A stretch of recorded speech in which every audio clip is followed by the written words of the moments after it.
আজ দুপুর 1:06 বিমানটি উড্ডয়ন করে। তখনও ক্লাসের মধ্যে সেই ছোট ছোট বাচ্চাগুলো ক্লাস করছিল। তাদের চোখে ছিল রঙিন স্বপ্ন, বড় হয়ে ডাক্তার, ইঞ্জিনিয়ার, কেউ আবার পাইলটও হবে। তবে তারা জানতো না যে একজন পাইলটের কারণে তাদের জীবনগুলো যাবে। বিমানটি আকাশে মাত্র 12 মিনিট উড়ে 1:18 দিকে বিমানটি মাইলস্টোন স্কুলের উপরে বিধ্বস্ত হয়। এই বিমানটি ছিল আরো 35 বছর আগের পুরনো। যে বিমানটির মেয়াদ আরো 1 যুগ আগে শেষ হয়ে গিয়েছে। সেই বিমানটি নিয়ে আজ দুপুর 1:06 পাইলট তৌকির প্রশিক্ষণের জন্য বের হয়। এটি ছিল তার প্রশিক্ষণের শেষ ক্লাস। আজ যদি তিনি উত্তীর্ণ হয়ে আকাশ থেকে মাটিতে নামতে পারত, তাহলে তিনি একজন পাইলট হিসাবে সার্টিফাইড হতো। তবে শেষ ক্লাসে তার জীবনটি শেষ হয়ে যায়। তৌকির আর সুস্থ সবল ভাবে মাটিতে নামতে পারেনি। তৌকির যখন বিমানটি নিয়ে আকাশের মধ্যে উঠছিল এবং যখন বুঝতে পেরেছে এই বিমানটি কন্ট্রোল হারিয়ে ফেলেছে, তখন কন্ট্রোল রুম থেকে তৌকিরকে বলা হচ্ছে ইজেক্ট করার জন্য। তবে তৌকির সেখানেও বিমান থেকে ঝাঁপ দেয়নি। তিনি চেষ্টা করেছিল বিমানটি নিয়ে যেন সঠিকভাবে মাটিতে ল্যান্ড করতে পারে, এবং সেই জন্যই মাইলস্টোন স্কুলের সে মাঠের মধ্যে বিমানটি নামাতে নাই। তবে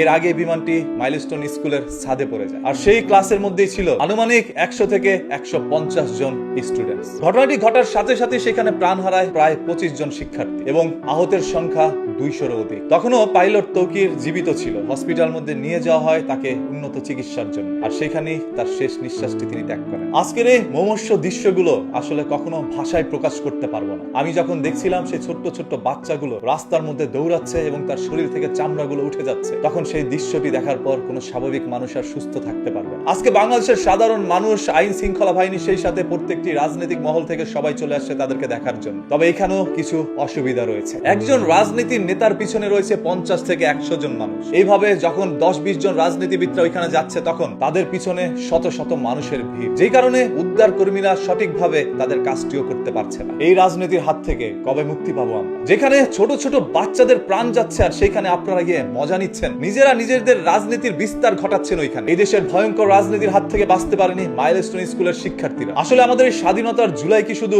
মানুষের রক্তই চায়? আজকে পাইলট তৌকির, আগামীকাল হয়তোবা অন্য কোনো পাইলটের জীবন যেতে পারে। কারণ এই মেয়াদ উত্তীর্ণ বিমানগুলো কেন এখন পর্যন্ত আকাশের মধ্যে ওড়ানো হচ্ছে, সেটা নিয়ে প্রশিক্ষণের উদ্দেশ্যে পাইলটদেরকে পাঠানো হচ্ছে। এটা শুধু পাইলটের জীবন নিয়ে ছিনিমিনি খেলা নয়, সেই সাথে আজকের এই দুর্ঘটনার পিছনে সামিল হওয়া অসংখ্য মানুষের জীবন নিয়েও খেলা। কেন এই বিমানটি আকাশে উড়ানো হলো, সেটা নিয়ে হাজারো মানুষের প্রশ্ন।